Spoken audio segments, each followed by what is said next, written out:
Bonjour à tous, bienvenue pour ce Quintet Plus marocain, direction l'hippodrome de Marrakech ce lundi 15 mai, avec une épreuve qui va se dérouler dans le prix Ladia. C'est une course à condition labellisée C. Il y a réuni 16 partants des 4 ans et plus au départ de cette épreuve, des chevaux qui vont évoluer sur la distance réduite du 1200 mètres. C'est du sprint, il va falloir aller vite dès le départ. Je pense qu'on va pouvoir s'appuyer sur des bases assez solides avant le coup. On va voir tout ça, je me lance avec ma sélection.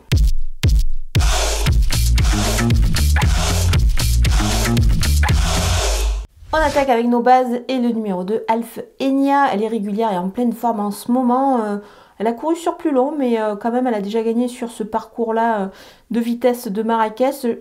Je pense qu'elle devrait pouvoir jouer les premiers rôles dans cette épreuve, d'autant qu'elle a déjà battu Shadnaz Atlas qu'elle va retrouver ici, donc c'est plutôt une bonne ligne. Le numéro 9 justement, Shadnaz Atlas, elle a couru sur des distances légèrement plus longues ces derniers temps, mais attention, elle a gagné sur ce parcours également de Marrakech. Elle est assez constante aussi, et une nouvelle fois associée à Amin Mougat. Je pense qu'il devrait pouvoir en tirer la quintessence une nouvelle fois dans cette épreuve. Elle peut pourquoi pas renouer avec le succès. Évidemment, elle fait partie des premières chances de la course.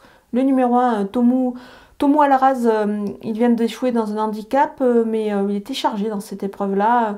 Là, il doit certes encore porter du poids, mais je le préfère ici, en plus, et sur 1200 mètres. Donc ça fait quelques atouts en plus pour lui dans son jeu, c'est pas mal du tout. Il devrait, à mon avis, se racheter dans cette épreuve. Les opposants avec le numéro 7, Risma Fall. Elle a une ligne avec Tomo Alharaz aussi également dans cette épreuve qu'elle retrouve avec un léger avantage au poids.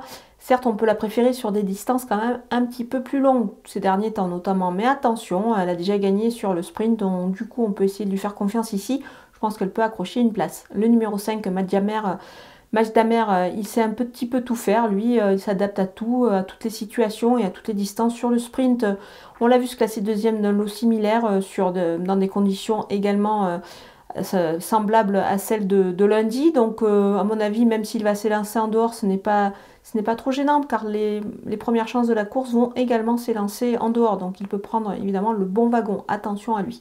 Le numéro 12, Shibab Zemmour, a des références sur des parcours avec ce genre de distance. Le lot est un petit peu plus relevé, mais attention, avec un bon petit numéro de corde, ça peut être pas mal dans cette épreuve.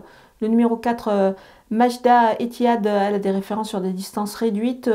Vient de conclure derrière Shadnaz Atlas, pardon. Même si elle a plus couru sur plus long, attention, elle est capable d'accrocher une place.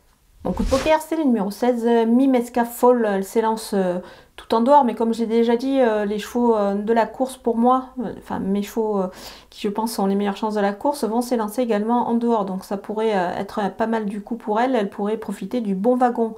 Sa situation au poids est plutôt aussi intéressante dans cette épreuve. Dans cette course à condition, donc on devrait pouvoir en profiter également. Elle devrait confirmer ici, à mon avis, sa récente prestation. C'était sur 1300 mètres, donc c'est pas mal du tout dans cette épreuve. Voilà, on a fait le tour de ce beau Quintet Plus marocain de ce lundi à Marrakech. On va se quitter évidemment avec ma sélection, mes conseils de jeu, et rendez-vous dès demain pour une nouvelle émission.